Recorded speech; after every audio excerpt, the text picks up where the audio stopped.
So let's take a look at the first question for grade 5, term 2. Question 1a. How many dots would be in the 7th row? In order to do this, I first need to figure out how many dots are in each row and then determine how many dots are added between each row. So there is 1 dot in row 1, 3 in row 2, 5 in row 3, and 7 in row 4.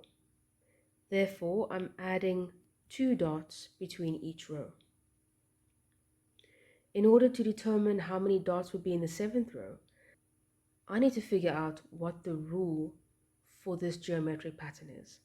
Well, I know that my rule for my geometric pattern always starts with multiplication. And it starts with the number that I add between each term, or in this case, each row, which is 2. So my plus actually changes into multiplication. Let's test out my rule. So for row 1,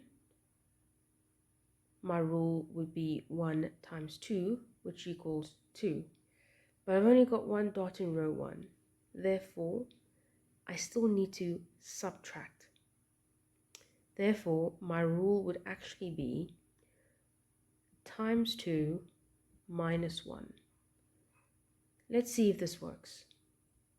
For my first row, 1 times 2 minus 1 equals 1. Let's try it out with my second row as well.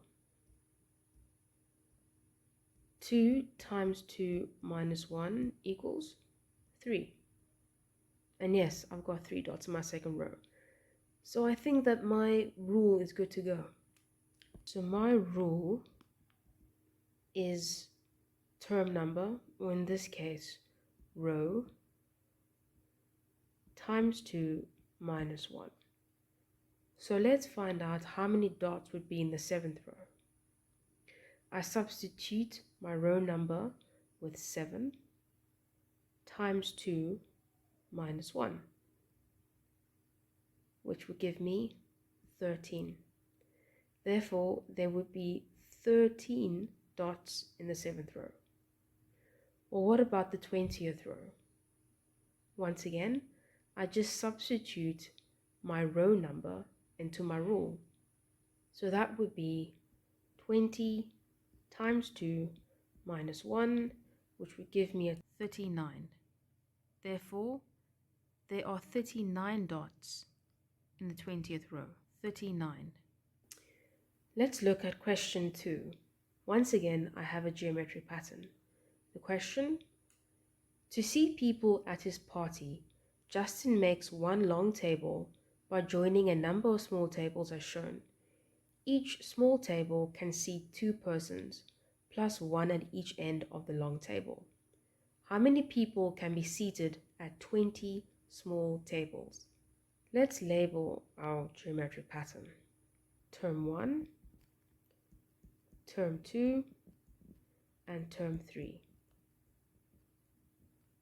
I need to determine how many people will be seated at 20 small tables.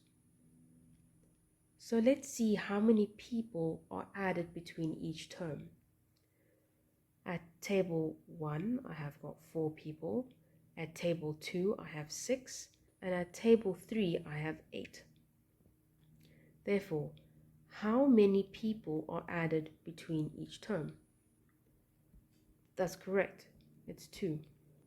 Finding my rule will help me to find out how many people will be seated at 20 small tables, or I could also say how many people will be seated at term 20.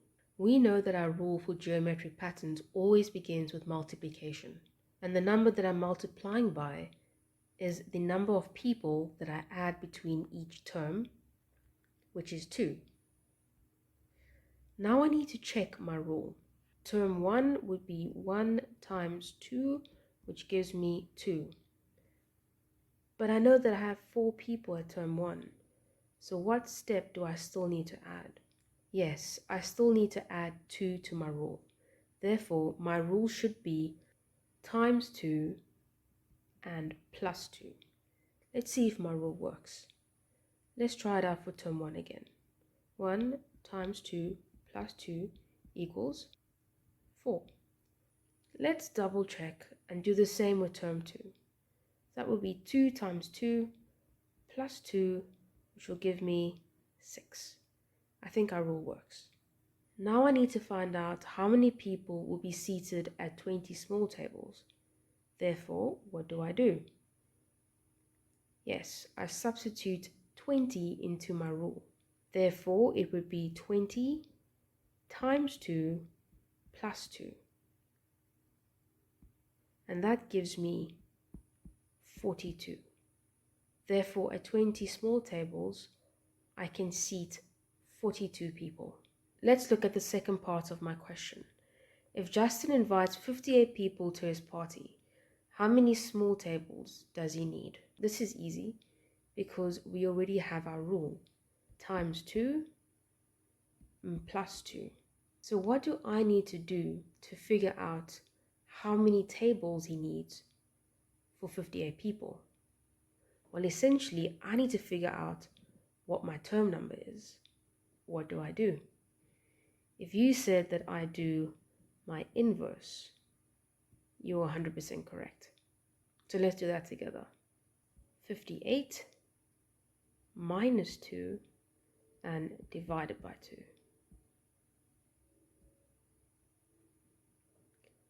58 minus 2 would give me 56, and 56 divided by 2 will give me 28. Therefore, Justin needs 28 small tables to seat 58 people. Let's look at question 3. There I've got an image of a ruler and pencil, and the question is, how long is the pencil? So the pencil is not measured from 0, but rather from 103 millimeters. And it ends at, if this is 145, 146, 147 millimeters. What do I have to do? Well, it's as simple as subtraction.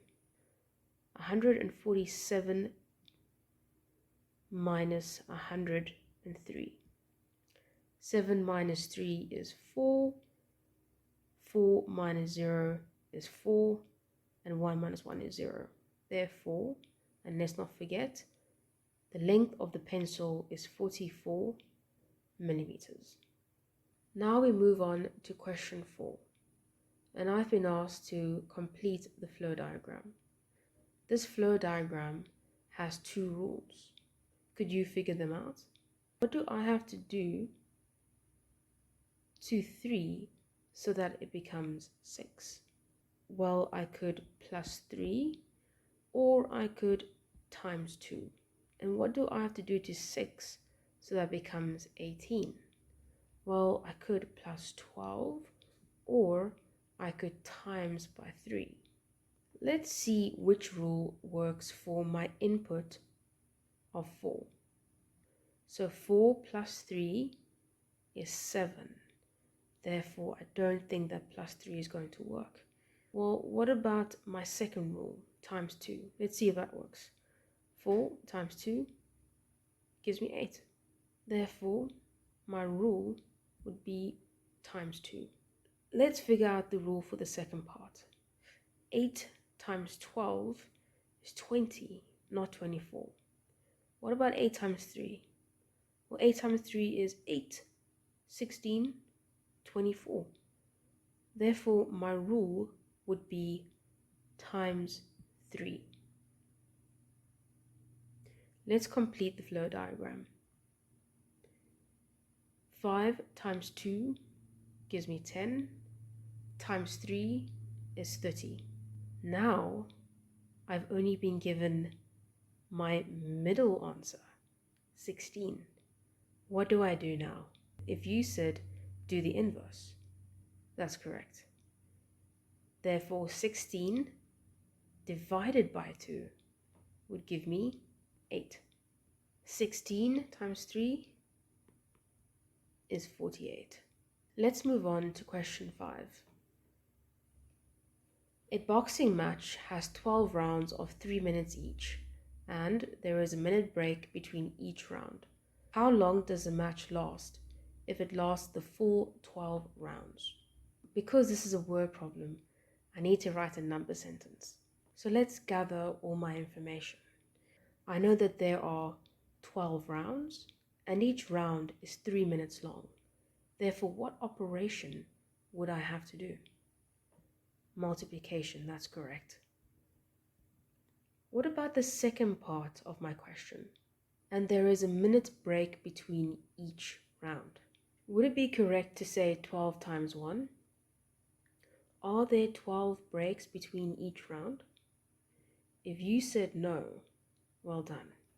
So how many breaks would there be? Well, let's draw our 12 rounds. Now, how many breaks are there between each round? Let's count. 1, 2, 3, 4, 5, 6, 7, 8, 9, 10, 11. If there are 11 breaks, it should be 11 times 1. So my question is, how long does the match last? Therefore, I have to add these two answers together. 12 times 3 would give me 36. And I know that when I times a number by 1, it remains the same. Therefore, this is 11. I have to add 36 plus 11, which gives me a total of 47. My answer would be 47 minutes. What could you write for your answer sentence? You could simply say that the match lasts 47 minutes. And so we've reached our final question, our bonus question. When Lucy's mother was 40, Lucy was 16. Now her mother is twice as old as Lucy. How old is Lucy now? So I know that when Lucy's mother was 40, Lucy was 16. So let's find out the age difference between Lucy and her mother. What is the difference between 40 and 16? Well, in order to determine that, I need to subtract 16 from 40. Therefore, Lucy's mother is 24 years older than Lucy.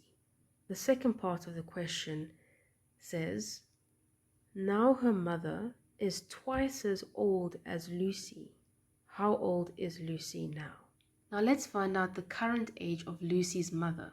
Since her mother is currently twice as old as Lucy, we can say that Lucy's mother's age is equal to 2 times Lucy's age. So let's represent Lucy's age as L and Lucy's mom's age as 2L. So we know that when Lucy's mother was 40, Lucy was 16, so that gives us an age difference of 24. Lucy's mom's age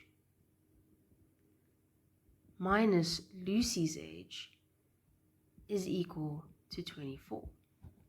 And I could simplify this equation by saying that 2L minus 1L equals L, which gives me 24.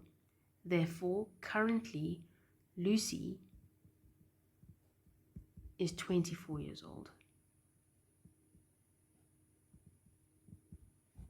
And this brings us to the end of Mathematics Smarts for Term 2.